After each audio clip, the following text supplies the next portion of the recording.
Nice. Look at that. Sweet. A lot of navy blue. Ooh, my Costco order has shipped. That is so funny. I cannot believe that we both, like, either you sent it to me or we both saw the same thing in our, like, algorithm. But those low layer, whatever, those dresses. So I wonder, is it built-in shorts or is it just shorts that match that come with it? No, they're built in. They are built It's essentially like a romper dress. Yeah. Which I've looked at those at, like, Old Navy, and they're super cute, and I love that. But the one that Old Navy is, like, a little bit more boxy.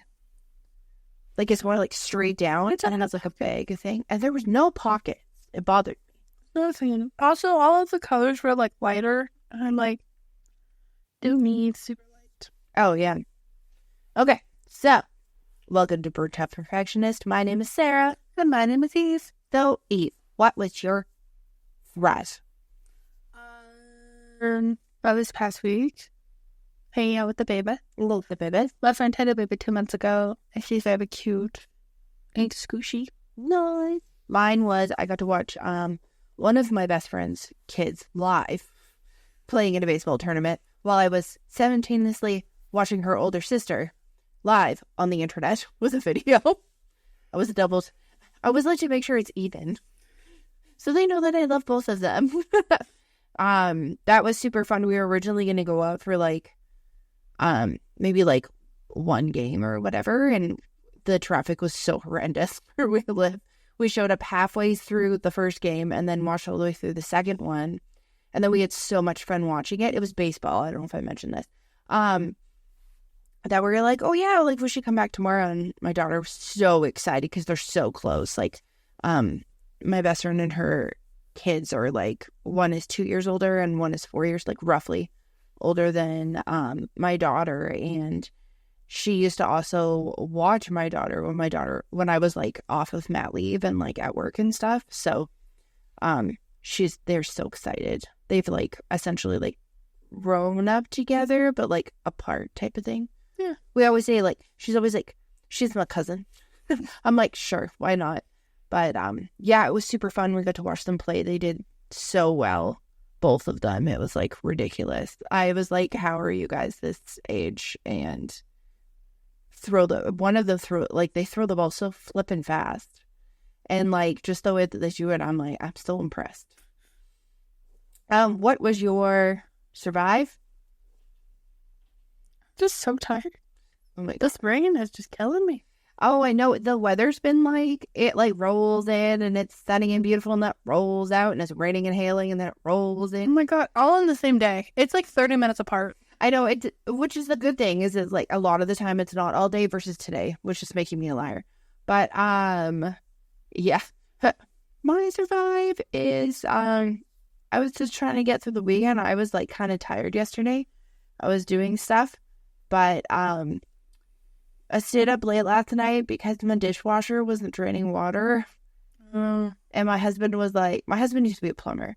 And he was like, it's okay, I can like look at it. And then I was just like so fucking annoyed. Just because like, you know how like everything builds up. You're like, great, I got this other bill. Oh, great, I got this. And I was like, fuck it. I'm going to Google this.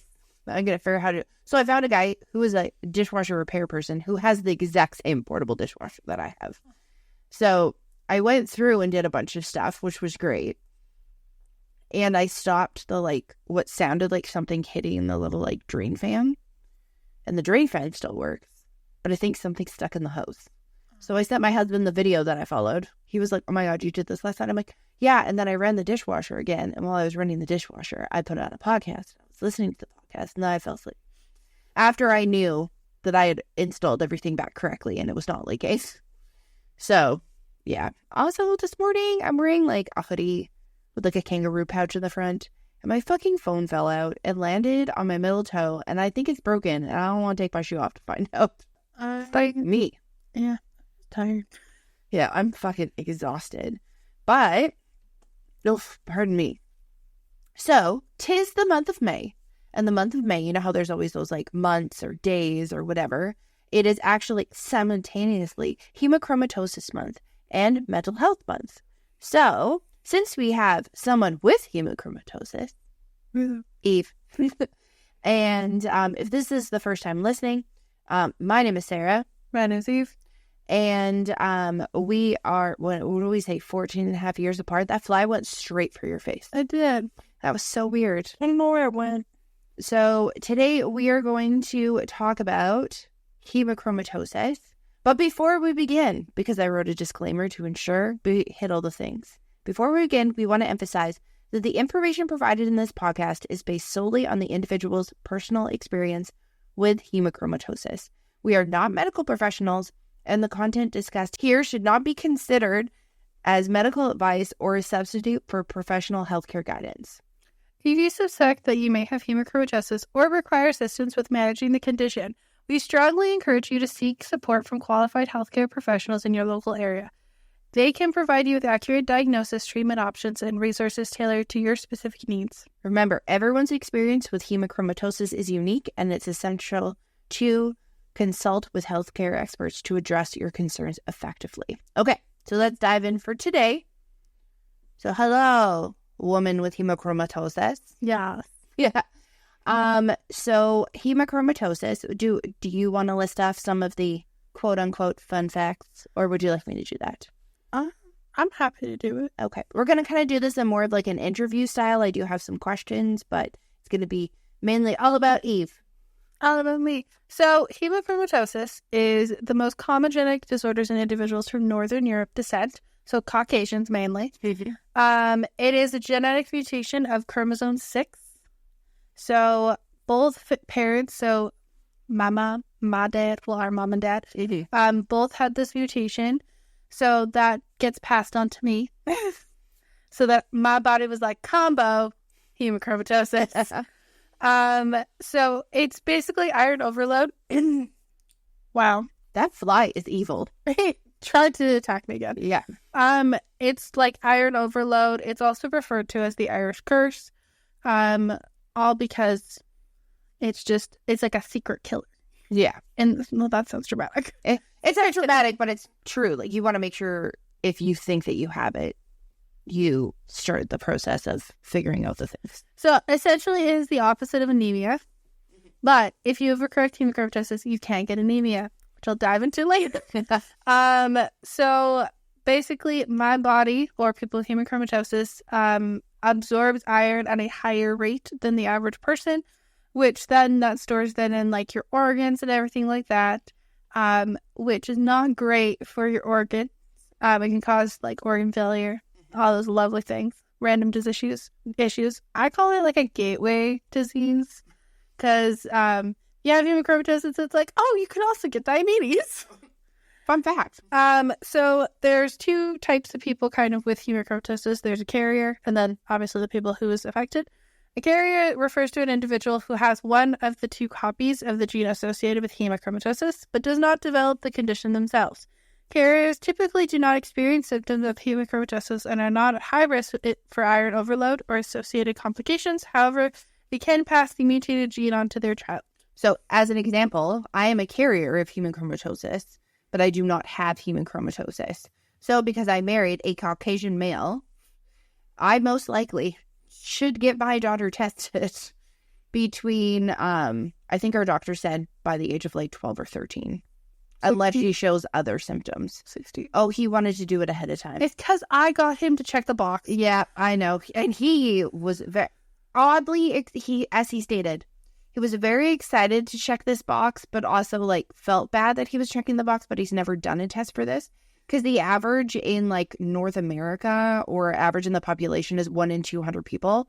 And he hasn't actually run into anyone with it until, he met our family. Yeah. Well, nobody that's supposed to be tested. Yeah. And then the affected individual is the one who has inherited both copies of the mutated gene associated with hemochromatosis, one from each parent. Thank you, mom and dad. As a result, they are at risk of developing iron overload and experiencing symptoms of hemochromatosis, like getting diagnosed with it. Affected individuals may require monitoring, treatment, and lifestyle modifications to manage the condition and prevent complications. Okay, so do we want to go through each of these subjects, or do you kind of want to give your blurb and then we'll go through the individual things? I can do my blurb first. Okay. Just so that people kind of get it. Okay, sweet.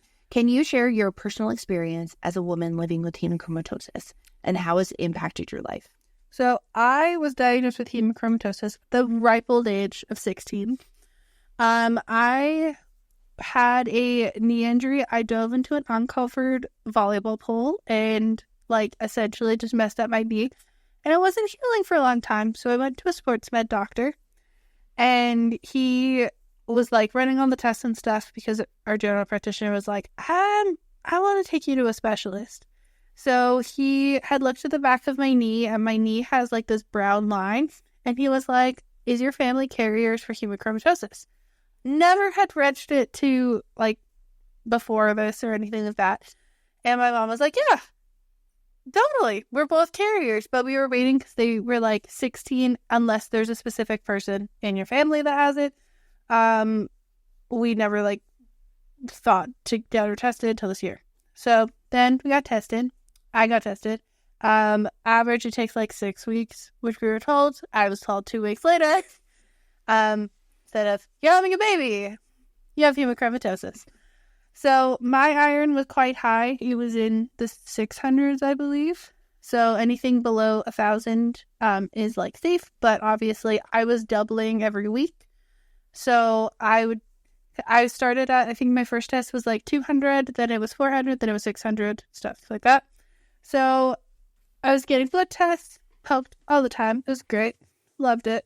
And then once it was about 6 months in, they kind of figured out what I needed, so I had to donate blood. That's when the treatment and the level of doctor visits went down. I was consulted to a hematologist about a year in, and a hematologist basically just monitors hemoglobin and all things blood. And I had my first abdominal ultrasound when I was 18, just to make sure if my liver and all my organs were doing okay. And then from then, I've been donating blood for about 6 years. I was doing it before the panorama. I ended up donating too much and overcorrected myself and became anemic, which I'd like to state I have been both high iron and low iron. Low iron, significantly better. You can be cold all the time. I know you're I have never known what it's like to be cold. So what was it at again? Was it 30 or something? My iron? Yeah. And I found out I went anemic? Yeah. 17. Oh yeah, it was low. So the average is supposed to be?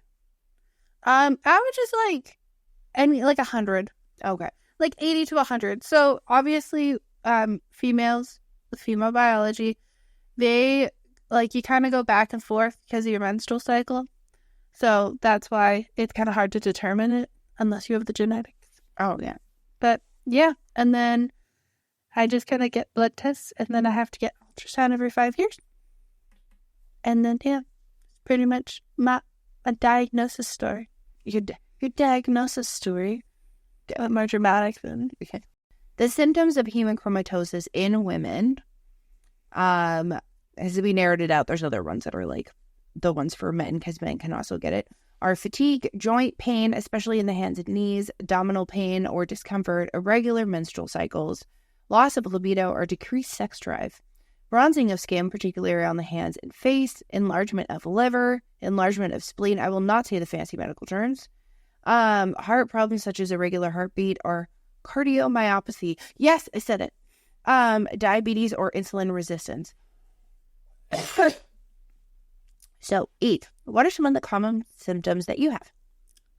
Fatigue, joint pain, abdominal pain. That one's fun.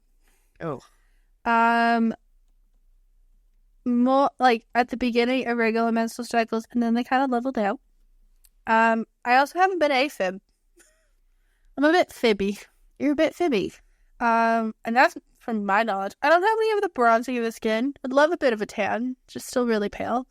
As of now, I don't have an enlarged liver. I heard that my liver's okay. And my spleen's okay. Knock on wood. That's not wood. It looks like wood. But the main ones I have are joint pain and fatigue. And abdominal pain. And, like, how often do you feel that you experience these symptoms? Fatigue every day. Joint pain most days. I'd say that my usual pain's at like a 4. And abdominal pain, that bitch just comes when it wants. Usually if I have like a high iron food, my body's like, you're not supposed to. So, Eve, have you faced any unique challenges or complications related to hemochromatosis as a woman? How have these challenges impacted your daily life and well-being? Be honest, please. My unique challenges would be like nobody really knows about it. So if I say I'm in a lot of pain, I'm 23. So to have like a 23, I've had it diagnosed for 7 years. To have somebody from 16 to 23 say that they're in a lot of pain and that like they're having abdominal pain and they're tired all the time, not super common. And not a lot of people, I don't think, understand it. Or sympathize with it? Is that kind of... I don't want sympathy. I just want to be able to say it and for people to be like, oh, okay. Instead of like, oh, well, I have blank. And you're like, guess what? Mine's a little different. Yours is a little different. I'm not denying your pain, but hey. I think a lot of it, too, is because it's like a gateway disease. You have a lot of the like mental strain. So, like, when I went to the hematologist with her mom, and they basically said, if you don't keep your iron in a safe place, it can damage your heart, and you can have a heart attack and die. Wouldn't recommend saying that to an 18-year-old mom. No. I was fine. I was like, oh, okay, that's great. I think it's just, like, because I'm the only one in the family that has it, yeah, it's just, like, nobody fully understands what it's like. Yep. Yeah, also I just don't like being a pincushion. Yeah. It's weird because, like, when I would donate, like, when I would go in to, like, go for my blood tests and everybody around me, I'd see them monthly. And it would feel like a bunch of people in their 70s and 80s. And I'm just like the 18-year-old just chilling, ready to get blood drawn. Meanwhile, they're like, oh, she's so amazing. She just comes in here all the time and gets her blood drawn. It's like, Ashley, I'm doing it for a medical purpose, but okay. I, like, have to do this. Yeah. And what challenges impacted my daily life? Well, if the weather's a little cold, my body kind of fails me. Yep. I always say, like, I feel like Eeyore. I'm just always tired. But I can't sleep well. That's the also annoying thing. Is, like, I'll be so tired, but I can't sleep. Oh, that sucks. So I'm, like, chronic insomnia on top of being tired all the time. Oh, yeah. And then, abdominal pain is just, like, it'll just knock you out. It's, like, cramps and like a kidney stone mixed together. Ooh. Like it'll be like walking and then like all the color kind of fades from my face and I'm like, oh, ow. I don't know. A lot of it's just like tiredness. I'm just tired all the time.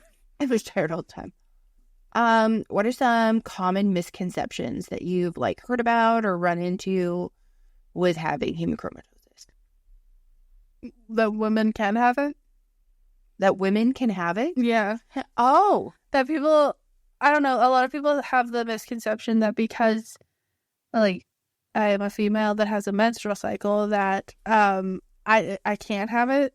Oh, because of the blood? Yeah. Ideally. Yeah. Exactly. So they're like, no. Also, like, just being young and being in pain.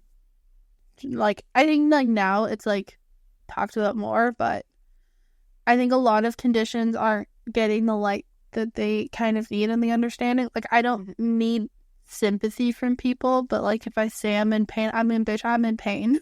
Yeah. Also, it's just, like, it can be kind of, like, discouraging to, like, want to do stuff and your body just doesn't want you to. Yeah. I think, obviously, the misconceptions affect the diagnosis treatment process is that, like, the initial symptoms are kind of like the generic symptoms that a lot of conditions have. Mm-hmm. So, like, oh, I'm tired all the time. Oh, are you depressed? Yeah. Oh, you have abdominal pain. Oh, do you have, like, PCOS. Yeah. And, like, same thing with, what's the other one?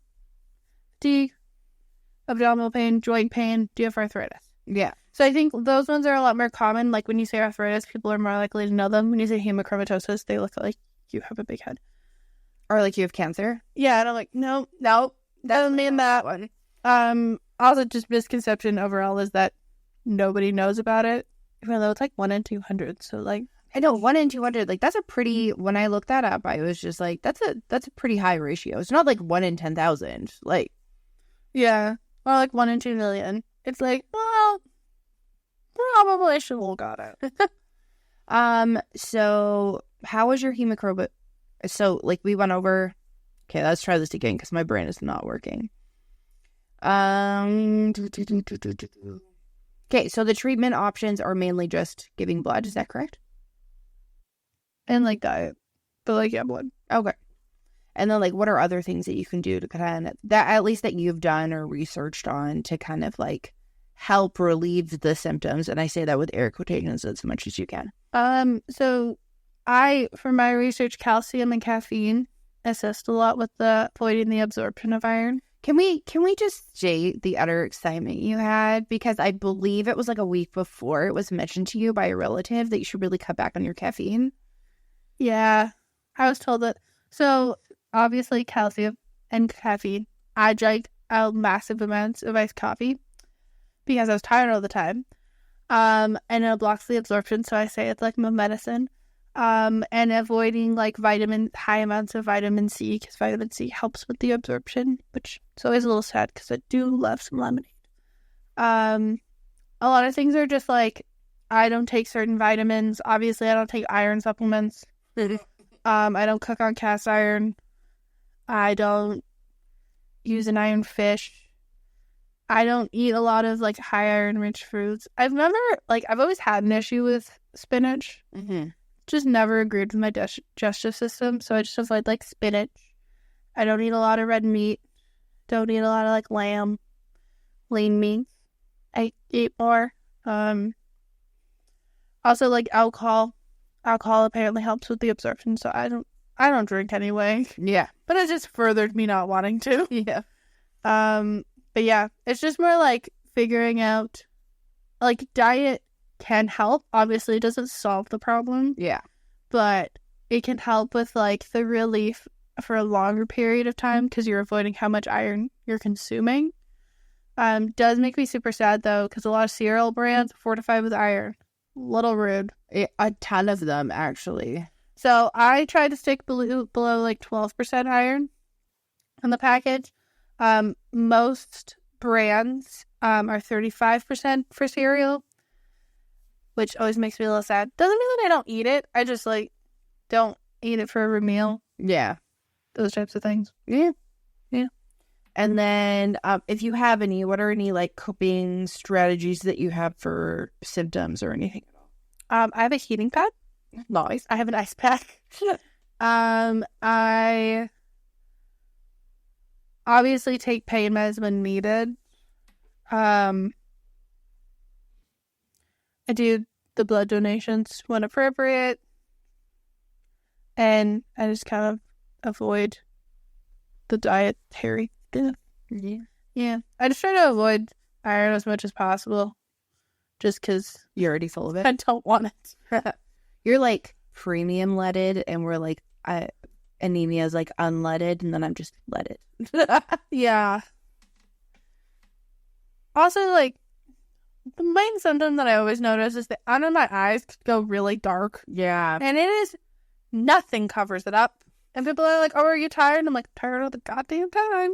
But that's just because. But, like, coping strategies, I don't know. There's not really, like, anything.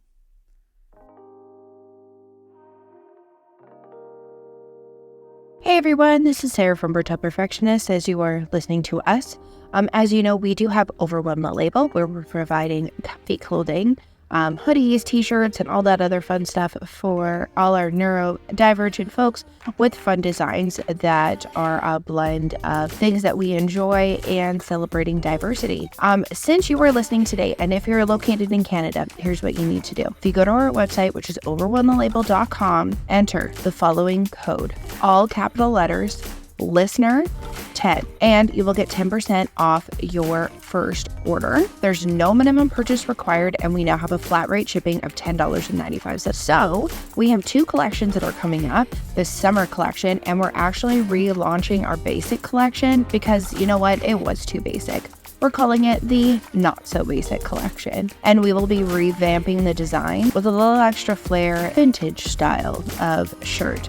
So come on over to overwhelmthelabel.com or .ca as long as you are in Canada, and we will set you up with some comfy essentials. Have a warped and twisted day.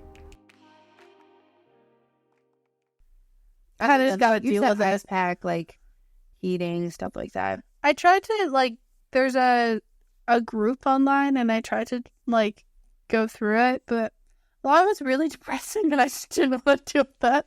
I know that's kind of like, those types of things are always, like, give and take. Like, you can go on there, and it's either, like, really great, and you feel really supportive, you feel attacked, or you just get depressed. I feel like that with, I'm only relating that to, like, my experience with, like, mom groups on Facebook. Some of them, you're like, wow, okay. Or I'm like, why are you asking that in a group? You should call a doctor. I was going to say, what role does support from healthcare providers, friends, family play in managing hemochromatosis? Healthcare providers obviously book the tests. Yeah. So that you can make sure and support you wherever. Friends, like, I don't know if they'll ever fully understand what it's like. Same with family. Mm-hmm. The only cool thing is now that I have it, there's a little red flake that pops up if anybody gets tested for it, so it goes quicker. Oh, yeah. But I don't know. I don't think in the grand scheme, like, I think it sounds kind of arrogant. I think I downplay a lot of it because I don't want the family to worry. That's just you in general. Yeah, I downplay everything. Yeah. I always say, like, whenever someone's like, oh, I don't understand what it's like or something like that, I'm like, I'd love for a day for somebody to feel it. So how can women for themselves and others, like, advocate for themselves for hemochromatosis?